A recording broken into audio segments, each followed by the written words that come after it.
Ladies and gentlemen, welcome to this week's edition of Smack Your Cock Raw.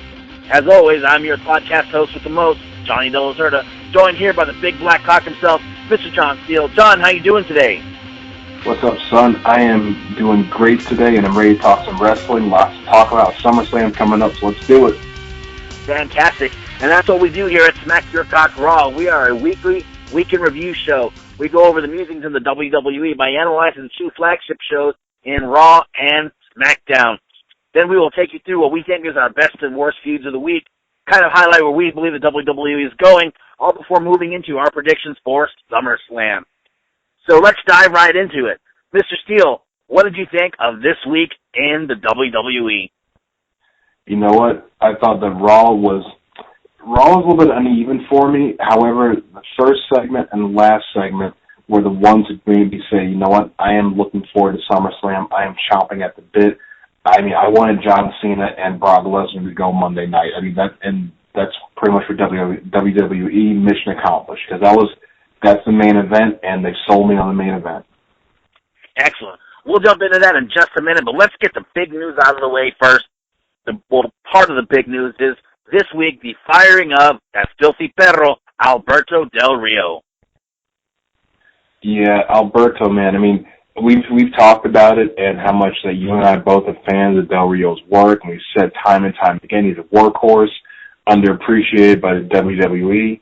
But I hate to say it, I think Alberto messed up bad by slapping that dude, allegedly slapping that guy. I mean, yes, he was making racial comments towards Del Rio, but in this day and age, you know what? You can't handle it like that. Someone says something to you, you just can't go around smacking them. I mean, you gotta.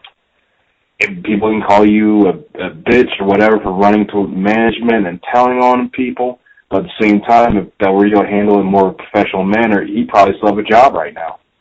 Now, the rumor to which we're speaking of is that during a time backstage, a comment about Del Rio was made by a member of the social media team for the WWE. Someone had asked him to clean something up, or someone had talked about picking up a plate, and this guy said, well, that's Del Rio's job, making a reference to him cleaning up because he's Hispanic. Supposedly, Del Rio, after that, confronted this guy and slapped him for making a racist joke after the social media employee refused to apologize. That's the rumor we're addressing that we've heard online. Now, this is kind of a lose-lose situation for Del Rio, because in a situation like this, especially in the WWE, where we've heard many times through podcasts and interviews that it's kind of like a high school locker room. Now, if Del Rio doesn't do something about this joke, then he's going to be made to look lesser in the eyes of his peers. But then again, if he does do something, he could risk an assault or battery charge and losing his job. So he was in a lose-lose situation here.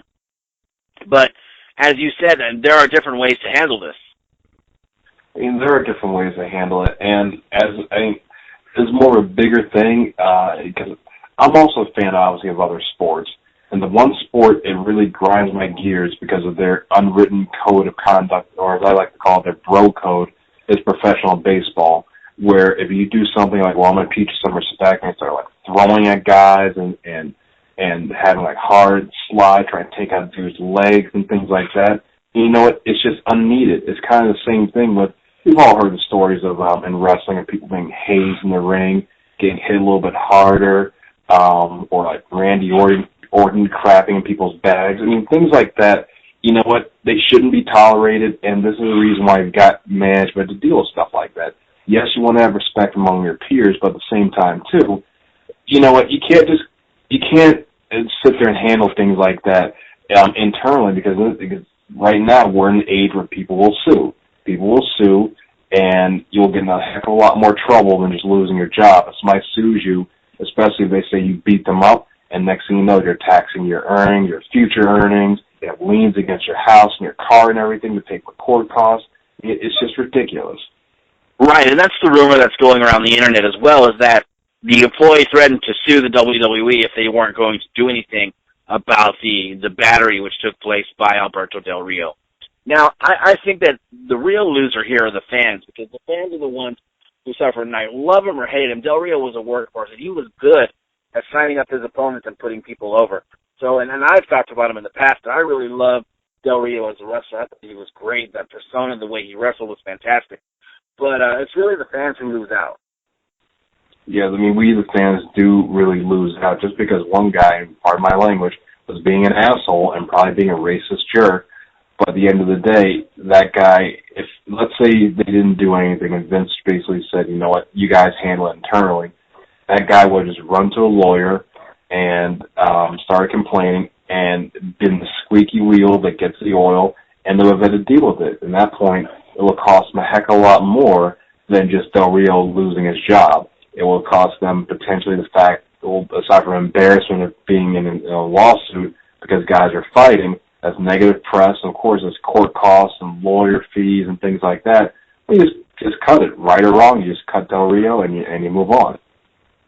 And the bad thing is no one's heard anything about any kind of ramifications against the employee who sat there, shot his mouth off not only to Alberto Del Rio, but also threatened management. What are your thoughts on this guy's future within the company? You know, I think that, people like this, they mess up. He's going to mess up at some point, and they're going to come down on him probably excessively hard, where he's going to lose his job. But hey, that's what happens. When you put yourself out there and put yourself on the map, not necessarily for very good reasons, people take notice, and you're under a microscope. And I think this guy's probably not smart enough to realize that. So when he messes up later on down the road, he gets fired, and he tries to say, well, I got fired for wrongfully fired, they'll pull up something in his contract that shows that he messed up, and they're just going to just exercise like, hey, you screwed up, later, you're done. Right. Now, folks, I want to address something here in just a moment. Well, actually right now. You know, here at SmackYour Talk Raw, I believe that Mr. Steele and myself, along with Miss Lauren Ray, and all of our listeners are one big family. So I have a confession to make. Mr. Steele and I have been about 35, 40 minutes into recording this podcast, and we had a technical issue where my recording device had not recorded or stopped recording somewhere in the middle of our illustrious conversation. So this is our second run-through at it, so if it sounds a little off or a little muddled, I'm just telling you, we had recorded 40 minutes of badass, smacking, fantastic commentary, and it got cut short. So a little flustered, but, you know, it bees that way sometimes. That's the way the ball bounces. We pick it up, we dust ourselves off, and we move on. The show must go on, right? The show must go on, like the great Freddie Mercury once said. Now, getting back into Raw, the opening and closing segments, in my opinion, were some of the best television that we've seen in a while. And I don't say that lightly. I know that I've said that before, but every time you think Paul Heyman can't do something better than he did last time, you know, Paulie comes out and just wows us. What are your thoughts on his promo before Raw, his gangster rap on John Cena? I thought that Paul could do no wrong, quite honestly. I mean, if you look at, like, our chat during Raw, people were making comments. It's like every single thing Paul's saying, people are already quoting it.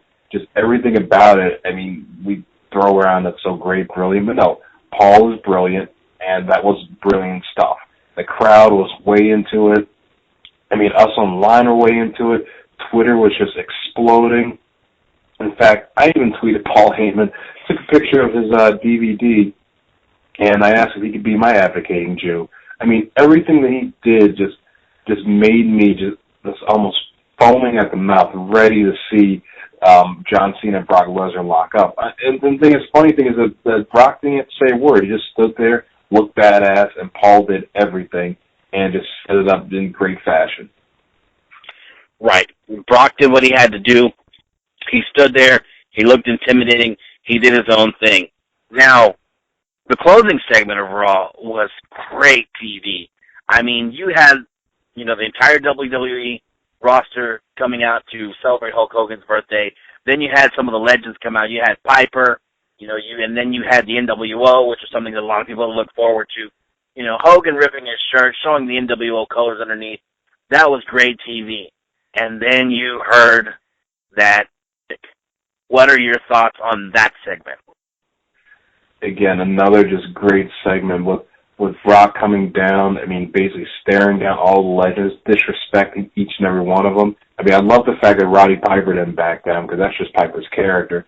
But still, yeah, as we were kind of discussing before our first recording was done, as you're saying, Johnny, every superstar out there, heel or face, still will show respect to the legends and respect to the old-timers. And Brock did none of that. Brock walked into that ring and basically said that this is my house. You guys are done. Like, he looked square at Hogan. It was like, you're past your bedtime, Grandpa, was basically just saying, you know what, I don't care about anything you've done. I care about one thing, and that's ending John Cena. And it was just brilliant. I mean, of course, brilliant. It was just brilliant. It was perfect to watch. And again, I had to watch that segment a couple of times the next day because it was so good.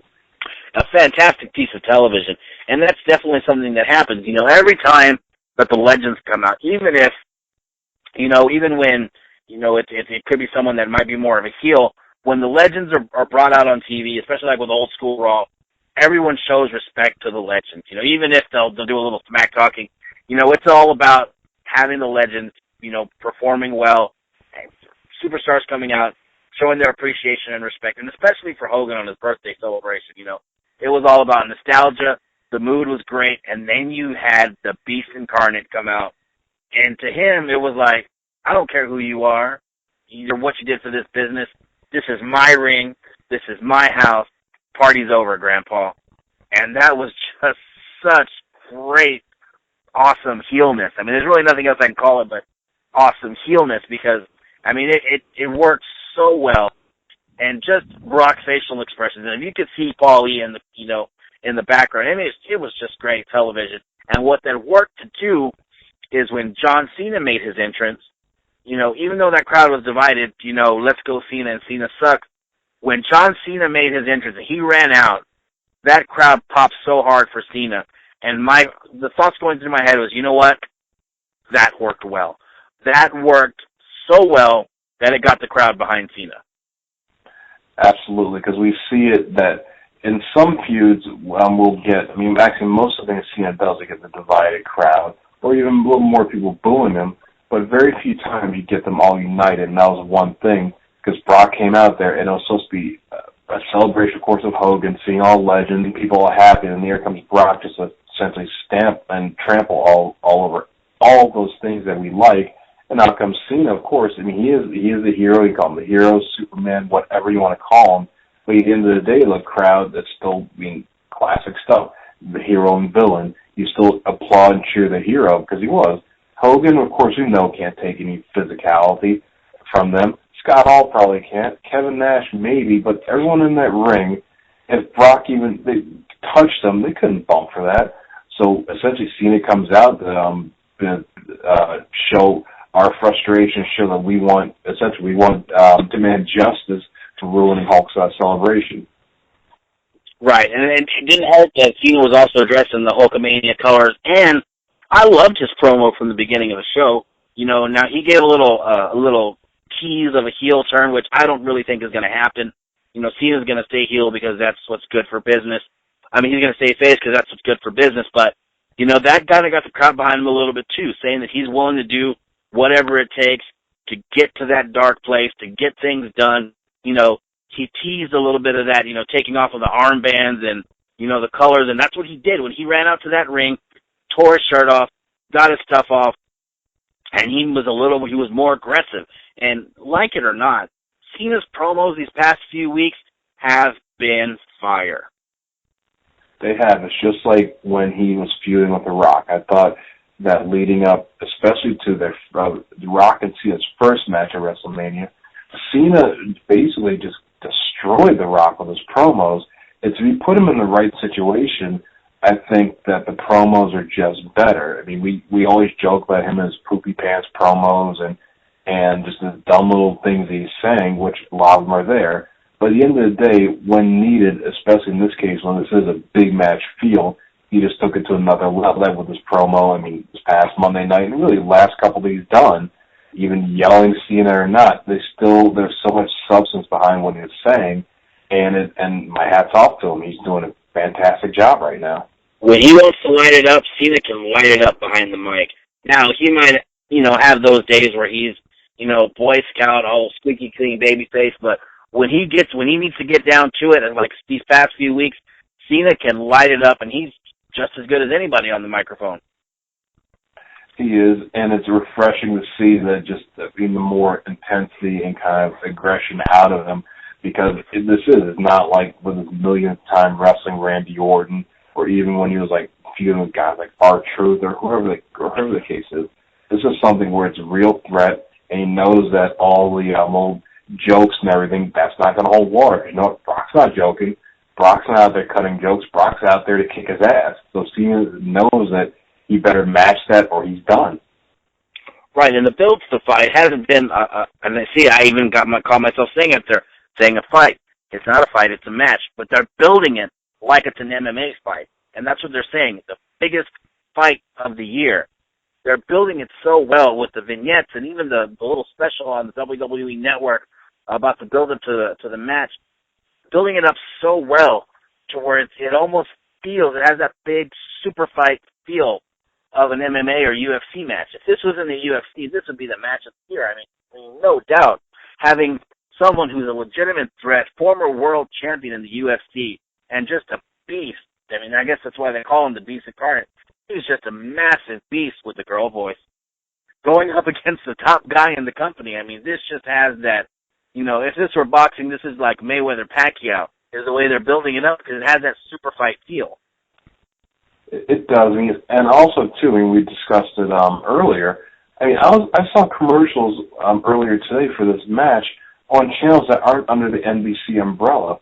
So this is something that they are marketing to a wide audience. That even if you get like casual people, maybe people who don't really watch wrestling anymore, if you can get them, even if you get them for the commitment for the networks, and you've got the $60 you've got the pay-per-view money. Or even if you do buy the pay-per-view, which you can still get on Xfinity, it's accomplishing just that. It's something that's really transcending the realm of professional wrestling or sports entertainment or whatever you want to call it now. It's something that people, even if people don't like Lesnar, they're going to tune in kind of like me.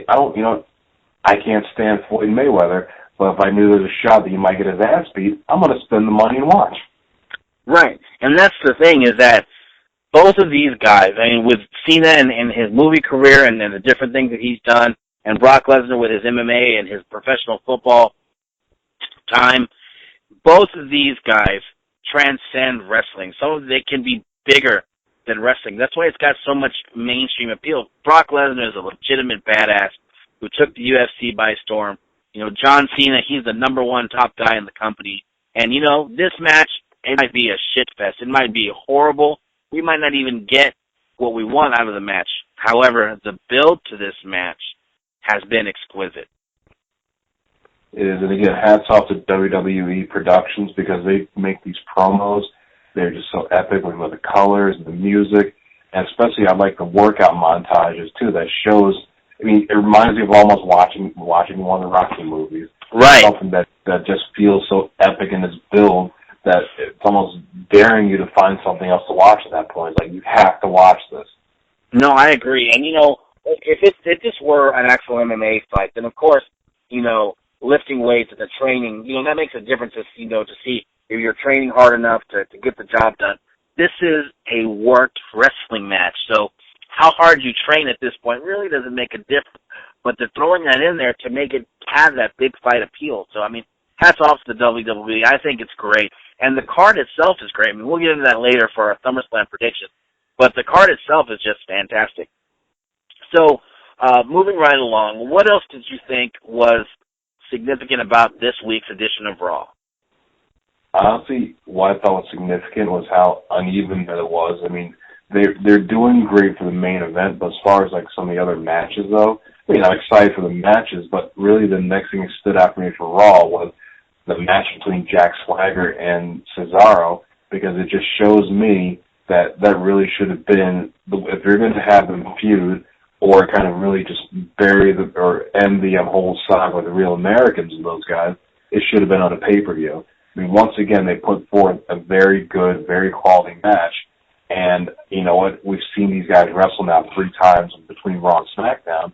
It gives them 10, 15 minutes on one of the pay-per-views and let them blow it off, because they've got very, very good chemistry, and at the very least, even if Cesaro's going to job, at least let him job and get a pay-per-view paycheck as opposed to just a weekly television paycheck. Right, and we've discussed before, I mean, what the state that Cesaro's in, but, I mean, yeah, I definitely agree with you about that it's a missed opportunity there, for Cesaro to go ahead and be moving forward. Yeah, I've got not much else to say about it because you go from the Andre the Giant Memorial Battle Royal winner, which they're making a big deal of, to now he's not even getting his music played, and you just see him in the ring, and you see his opponent walking down the aisle with their entrance. It's just it's mind-boggling, and I'll say it every single week. It's mind-boggling. I don't get it. I don't like it, but it's what it is right now. Definitely sad to see him being wasted in that capacity. Moving right along from this week's Raw, what are your thoughts on the developments between the feud between AJ and Paige?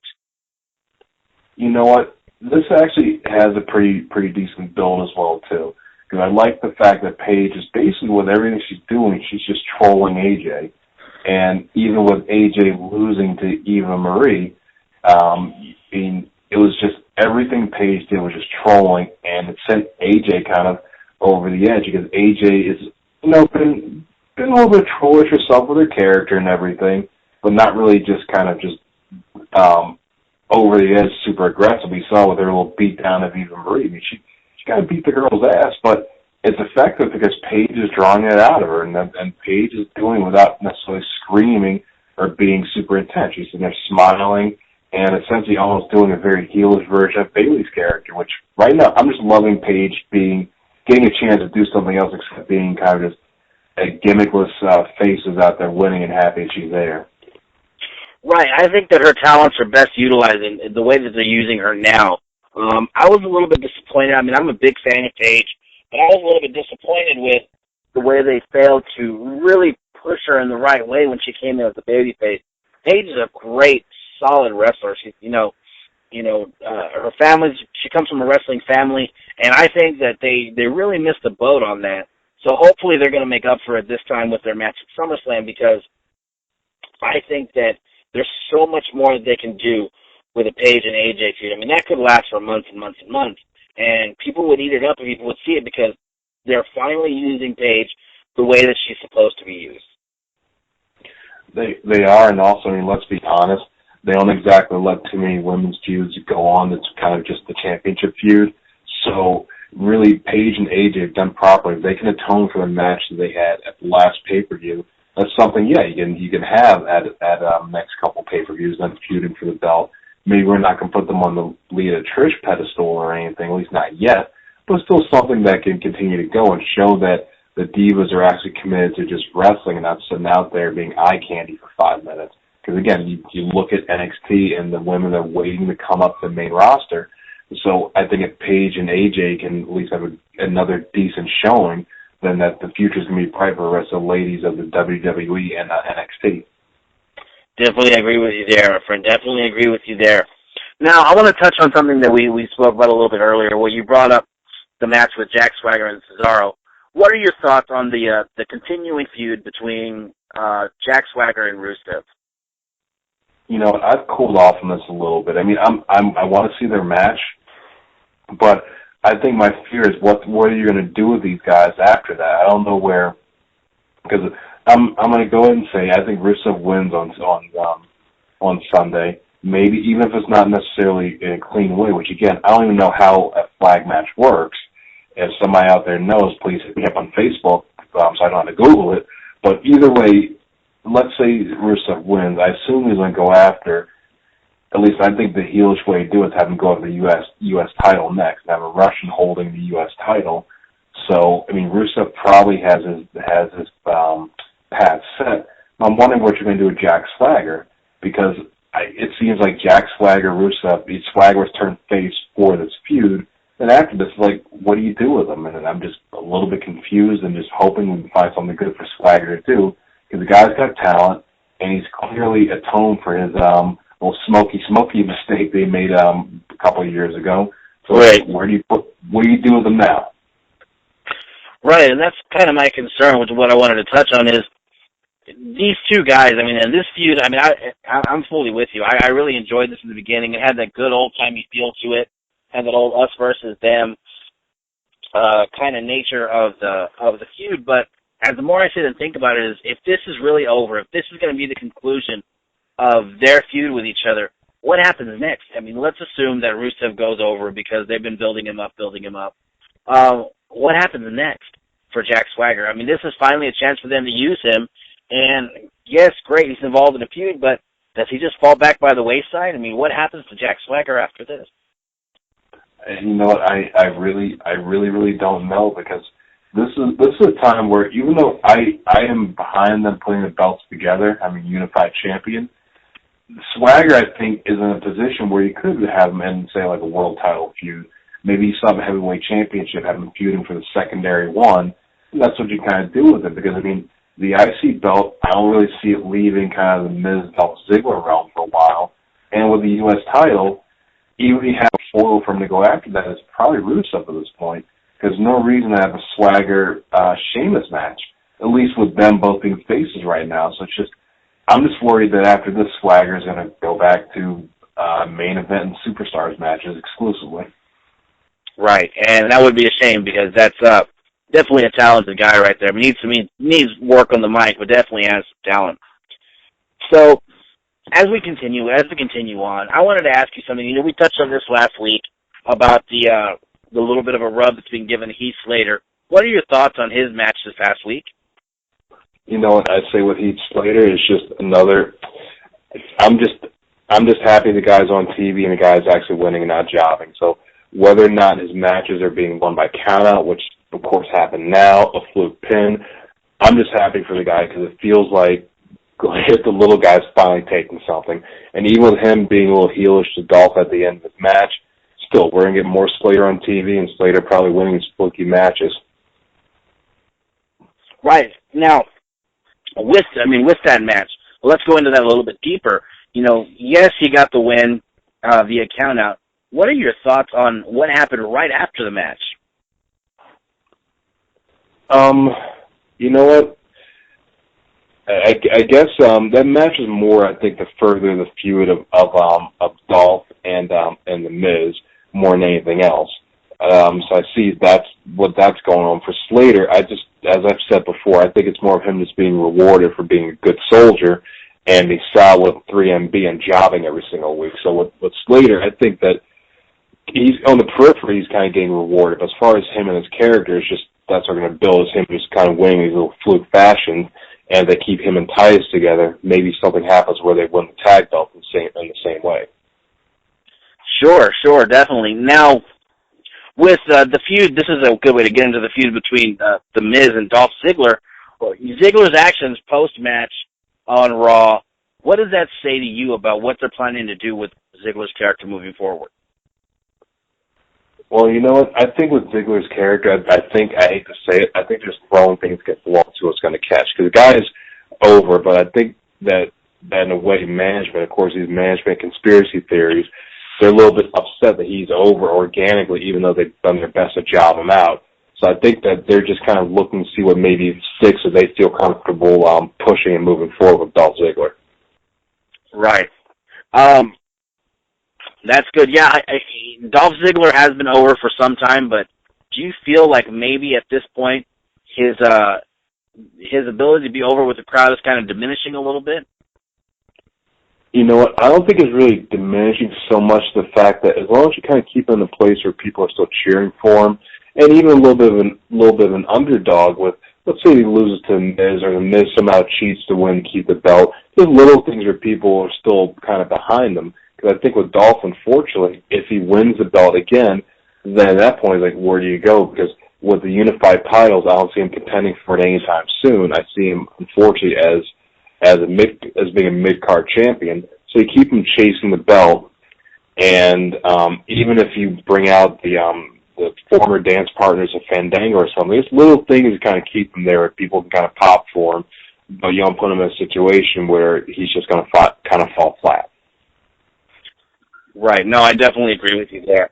Now, wrapping it up, what did you think about the new tag team that debuted this past week with The Big Show?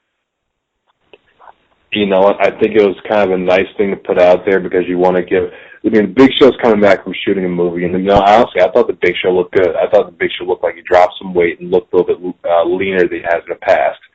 So I think that much the way WWE does, we put them together for that 1 week, only to never see it again. So I don't really, unfortunately, I don't make much of the tag team pairing as much as them just putting them together to say, hey, here's Big Show and Mark Henry.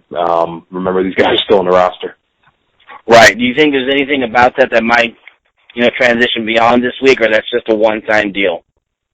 I mean, I hope I'm wrong, but I think it's a one-time deal because I think they're still way on the Usos, and quite honestly, I don't see the Usos dropping the belts until maybe Ascension comes up, or maybe we get some sort of, at this point, I want to say surprise win from the Wyatts, because I really thought the Wyatts were going to take the belt at some point. Even though I was right on the pay-per-view prediction last time of Usos retaining, I thought the Wyatts were going to win, but now that Wyatts are basically out of tag team competition right now. So I think that with Mark Henry, or if they're going to, or take this, if they have Mark Henry and Big Show win the belts, I think they're going to turn him heel again or something. Right, I agree, and I think that, that's a shame because, I've always been a fan of Mark Henry, especially not just because he's from Texas, but, I've always been a fan of just the way that, his entire gimmick was, the way that he made his entrances. He's got that real aggressive music. He comes out as being the world's strongest man, but he's been underutilized, especially recently within the WWE, especially since he came back this last time. They kind of made him into a bit of a jobber up until recently, and that really kind of, pissed me off, especially when he came out and he just jobbed to Brock Lesnar when they were building up the Lesnar-Undertaker feud. And they really haven't done anything with him. So, it was good to see them get a little bit of a win, but I'm really hopeful that we can get more out of Big Daddy coming down in the future. I hope we can too. I really want to believe we're going to get more. But I think that part of it is that he signed that giant 10-year contract with the WWE, and of course he had lots of injuries, and he didn't really quite get over with the crowd. He had the horrible thing with him and Mae Young having the relationship, her giving birth to a hand. Little things that really, seriously, little things that really jobbed him out. No matter how many times they tried to bring him in, it didn't work. But finally, in 2011, it just clicked, and he got that, I thought, really underappreciated run as a World Heavyweight Champion, where he really, in my opinion, WWE rewarded him for being with the company, being saddled with some crap. But at the end of the day, they know that really Mark Henry is basically, even though he's the world's strongest man, a big guy, he's kind of there at this point. Much like a lot of the Attitude Era superstars, is to put over younger talent. So you might get a win here or there, but overall, though, I think Mark Henry's probably done winning championships in WWE. No, I agree. I definitely agree, and that's definitely a sad thing that we've got to deal with. But hopefully we're wrong. Hopefully he might get one more little run, and that'd be good for his career. Yeah, well, with him, again, I think that if they have the World Heavyweight Championship, that'll probably be where he'd be running to. Right now, the unified titles, that's not it. So maybe U.S. Championship or one more Intercontinental run. That's going to be it for Mark Henry. So now, let's go into, and let's take it to our best and worst feuds of the week. Here at Smack Your Cock Raw, we like to bring you our take on what we think is the top feud and the bottom feud here within the company, because, let's be honest, we all like to go ahead and shit on the people at the bottom. So take it to me, Mr. Steele. Let's get your top and bottom feuds of the week. Top feud, without a question, John Cena versus Brock Lesnar. Mission's accomplished. I will be one happy person around 10:15 or so Sunday night when they finally lock up.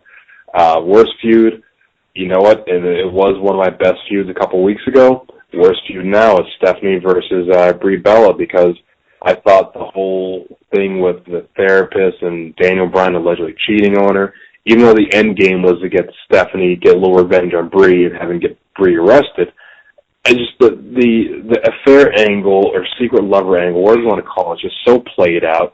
That's so Attitude Era, and that's so Vince McMahon. And quite honestly, I thought that the build that they've had for the past couple months got destroyed inside of 15 minutes, and it was just very disappointing. And I really, really, really hope that WWE stops using stuff like that, because, it was terrible. Right, and I was planning to address that during our predictions for SummerSlam, but I'm going to agree with you wholeheartedly 100% on both the best and the worst views. I thought it was great a few weeks ago. But yeah, that's definitely at the bottom of the totem pole for me right now, just because of what went down. And again, I cannot wait for the Cena-Lesnar match, top feud of the week. It's going to be fantastic. All right, now getting to the most exciting part of our show, let's do our SummerSlam predictions for this Sunday. Mr. Steele, why don't you go ahead and kick it off? All right, you know what? I'm going to go ahead and start with, what match shall I start with? I'll start with the main event because that's one I'm most interested in and the one we have a lot of things to talk about. I have said since they've announced this match that Brock Lesnar, much like in SummerSlam 2002 when he beat The Rock and became at that point the youngest World Heavyweight Champion, I say that Brock Lesnar backs up his talk against John Cena, and I say that he wins over Cena. Maybe not necessarily cleanly, but he's going to win over John Cena and become the new WWE World Heavyweight Champion. That's always been my thought. I was assuming that Lesnar would take the strap here at this event. However, I'm beginning to doubt myself. I'm beginning to think that maybe Cena retains by disqualification. Maybe Brock gets himself disqualified. But I'm going to stick with my guns. I'm going to say that the Beast Incarnate goes over at SummerSlam, but maybe Cena retains the title. Maybe it's a disqualification. Who knows? But let's say I'm going to agree with you there that the Beast Incarnate goes over at SummerSlam. Now, another one of the more highly anticipated matches is Rollins versus Ambrose in a lumberjack match. You know what? I want to see this match. Well, Rollins-Ambrose, I'm just not sure lumberjack was a good stipulation for it. Because, of course, the lumberjacks are probably going to be a bunch of mid-carders, which is fine. You have half the heel side, half the face side. It's just, I think that with this match, a street fight would work so much more effectively. Because there's lots of bad blood going on. Maybe a street fighter falls count anywhere. But anyway, that's just my personal opinion on it. I think we've got one more match out of this feud since we didn't get a match from the last pay-per-view. I'm going to go ahead and say that I think that Dean Ambrose is going to take this one. I concur. I think Dean Ambrose will go over in this match. I agree with you that the lumberjack match is definitely not the one that they should have, the stipulation that they should have gone with. In my opinion, my fantasy booking would have had these two guys going for an Iron Man match. And maybe we get that. Maybe we get that somewhere down the line.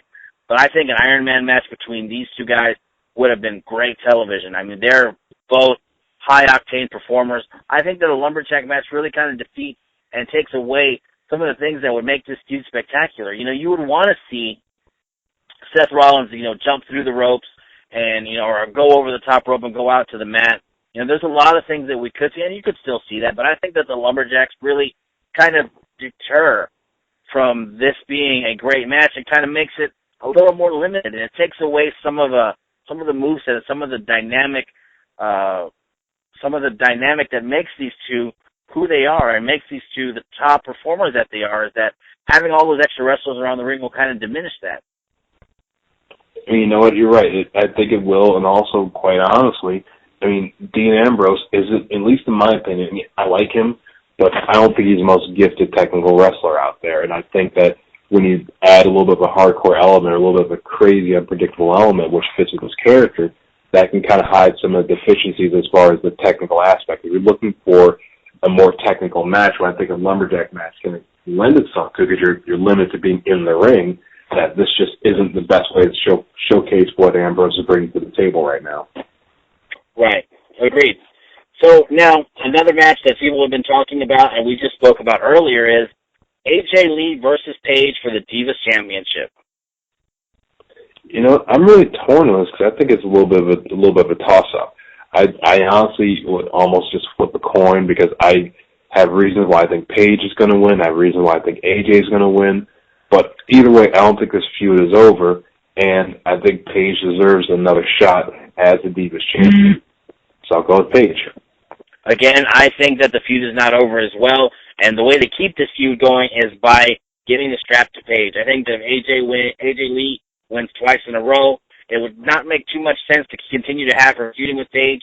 Paige has got to win the strap this weekend to be able to keep the feud alive and going through Night of Champions. I agree. No, nothing else to say there. I agree with you. All right. Now, we spoke about this earlier. What are your predictions for the flag match between Rusev and Jack Swagger?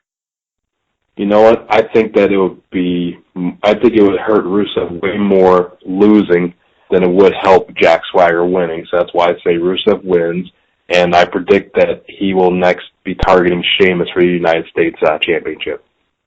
Yeah, I don't think that Jack Swagger is able to stop the Rusev Crush Machine, although I would like to see it happen. I think it'd be great if Jack Swagger went over, but I think they're building up Rusev to maybe be a main event player because they need another main event heel other than Randy Orton. I see Rusev, I see Rusev going over, and sadly, but I see that would be happening.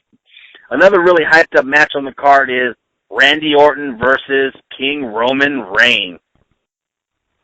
It's another situation too. If you're looking at some of the people wrestling, especially Roman Reigns, they're trying to push him to the moon. And quite honestly, a loss against Randy Orton, I don't think derails this push, but I think it takes a lot of steam out. And this is really something I don't see. I don't see a whole drawn out feud of them. I would like this match better if it was Triple H versus Roman Reigns. But quite honestly, I don't think Roman is ready to get that rub off of beating Triple H. So the next best thing is for him to go over Randy Orton, because Randy has won the title multiple times. I still think he's probably another championship run or two in, because he's still very much a younger guy.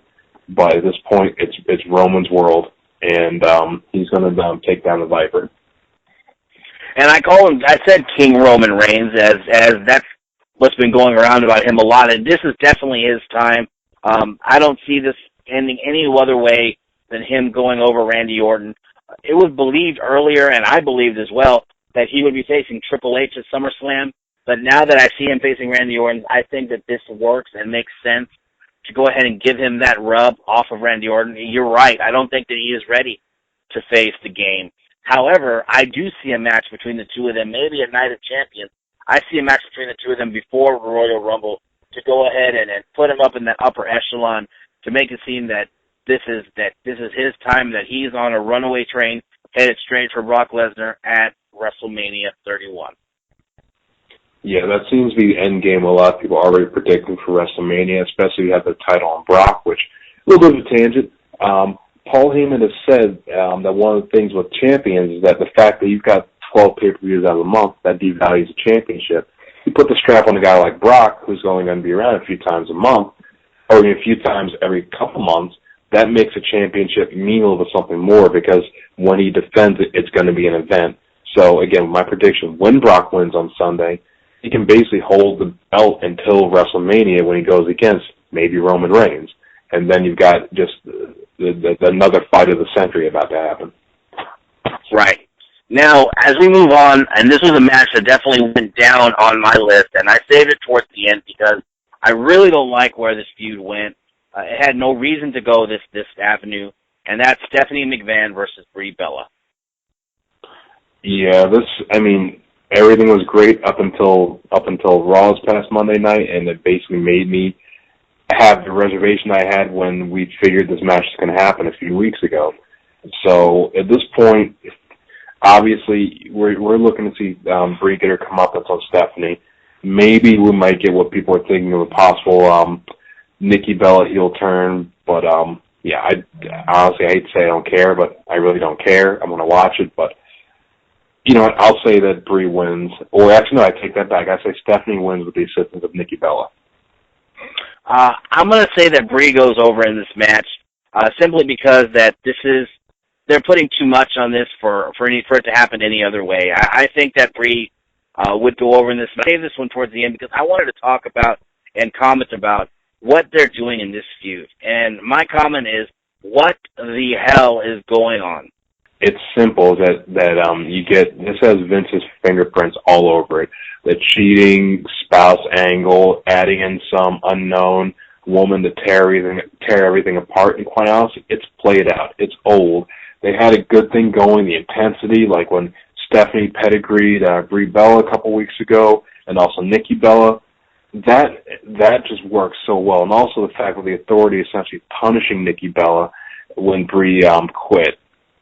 Those elements made for great, I thought, great TV and great workings of the feud.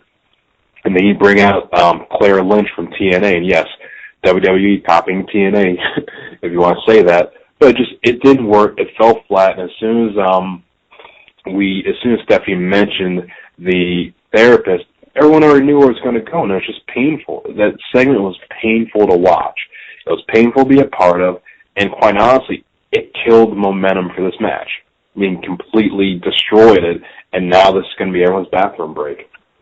Right, and this could have been a good match. This could have been one that somebody wanted to see. You know, Stephanie's making her come back to the ring after over 10 years of not wrestling. But you're bringing in this kind of cheating spouse angle, but this is Daniel Bryan. This is everyone's top babyface. Everybody, regardless of whether he's wrestling or not, everybody loves Daniel Bryan. Now you can say that, of course, no one will believe this. This is all made up. That it was not a therapist, but it's a professionally trained wrestler who was pretending to be the therapist. I mean, that's all well and good, but you're trying to run the name of Daniel Bryan in the mud, and this isn't going to bring heat like good heat. This is going to bring, I don't give a shit about this match, heat to this angle, and that's sad. It's an angle that's been played out. I think it was definitely the wrong move, because now, instead of having, Stephanie's that heel that I hate, and you delivered those pedigrees to the Bella sisters, and something that I want to see her get her comeuppance to. You know what? I really don't care, because this is a bad business decision. I mean, it is, and also, too, as you mentioned, Daniel Bryan, I mean, of course, we don't know how close he is coming back, if he ever comes back from his neck issues, but still, it's like, at first I was looking at this saying, hey, you know what, maybe this will be a way where maybe if Bree wins, we see Daniel Bryan appear, just something, kind of know that he's coming back. Now it's just like that. Now if he comes back, they're going to play it out on TV with Bree questioning whether or not Daniel's been faithful to her, even though we all know in real life that they're happily married and everything. It's just those little things which just have in my opinion, have no real place in professional wrestling right now, because it's been so played out. Right, and I had such high hopes for the way things were going until that segment, which really just. And they're trying to, and it's going to tarnish the image of Daniel Bryan, whether it's true or not, because we know it's not true. But, I mean, gosh, I just got so frustrated watching this. I was like, really? You had it going so well, and you just screwed it up again. Yeah, they did. I mean, honestly, between that, and I know we haven't gotten to Wyatt Jericho yet, but I think these two are the ones where they've just completely dropped the ball and kicked it across the room. Right, and well, that's a good way to segue into that. Let's go into what you and I are both hoping for to be one of the matches of the night at SummerSlam, is Chris Jericho versus the Spider, Bray Wyatt.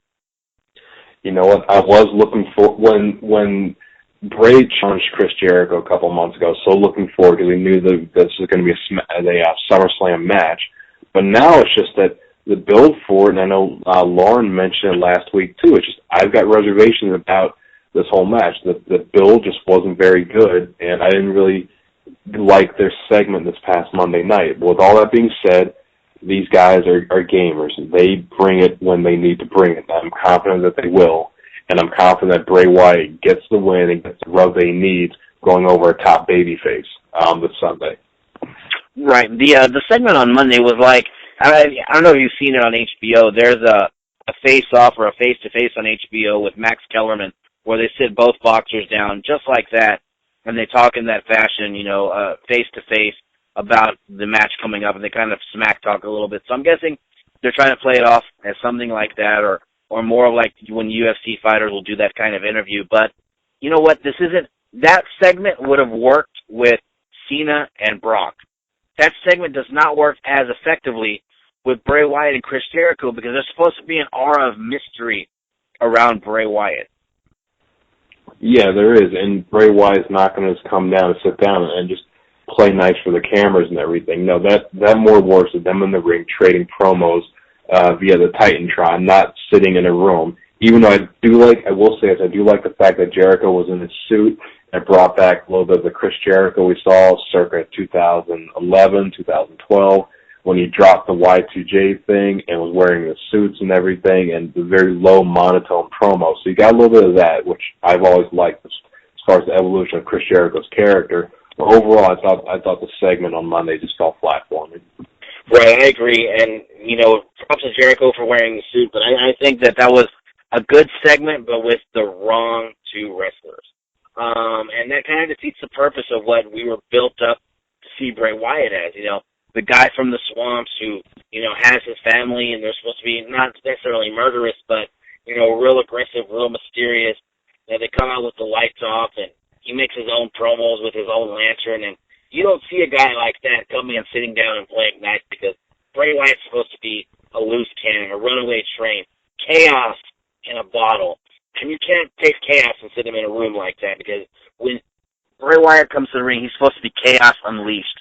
And so to me, that kind of diminished the aura of the match. Really, I think that right there necessarily killed some of the momentum and some of the build-up, because the company is so focused on Cena Brock. I think that they let a huge opportunity to put the icing on the cake fall by the wayside.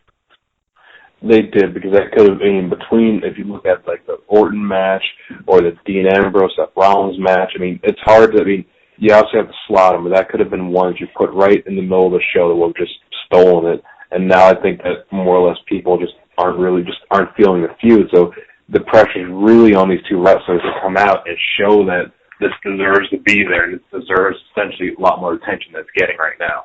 And I have all the faith in the world in both of those two to be able to break through the crappy build and put on a great show. And I'm looking for Jericho to tear the house down, because I'm pretty sure this is going to be it for him for a while. I think that he's going to go on tour with Fozzy after SummerSlam. So I'm looking to Jericho to help to tear the roof down.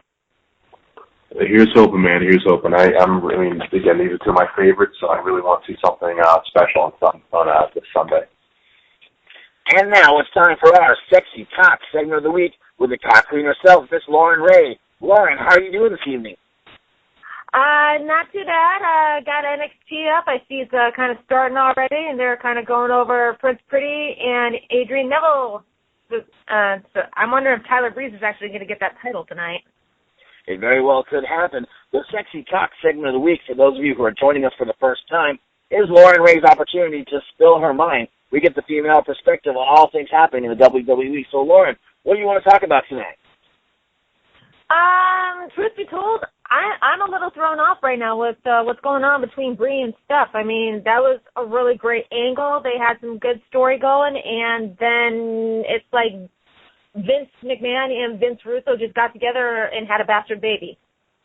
Right. Now, this is something that me and John Steele talked about earlier in the podcast, is that this just came out of nowhere, and it was kind of out of left field, and it really just killed an angle and a feud that had been heating up for a while. Now, a lot of people, myself and John included, were looking forward to this match for Stephanie coming back after more than 10 years, and this is going to be a good old-fashioned feud, and all of a sudden, we get this trying to tarnish, one, the image of Daniel Bryan, and two, just out of nowhere. And you're right, it does have Vince Russo written all over it. Makes you wonder if WWE didn't secretly hire him now that he's gone from TNA. Or, as the TNA fanboys would like to say, they're totally jacking our lines, bro. We're totally stealing from that. Right. So this definitely just shows all steam and momentum that was behind that feud at the time. And I'm not a fan, and I know a lot of people are kind of disgruntled. What are your thoughts on having this? She's not a female therapist. Obviously, she's a professionally trained wrestler, but having this girl come in and trying to tarnish the image of Daniel Bryan. Okay, truth be told, it's like, obviously we all know that the image of Daniel Bryan is not going to get tarnished. They would have to do a hell of a lot more than that to tarnish it. What just really gets me is they were taking what was going to be probably one of the biggest angles of the year and just pretty much attitude era'd it. And they're making it a travesty. And the Divas division is actually starting to rise up and become credible again, and now it's just risking going right back to the bottom and being nothing but eye candy and stupid storylines.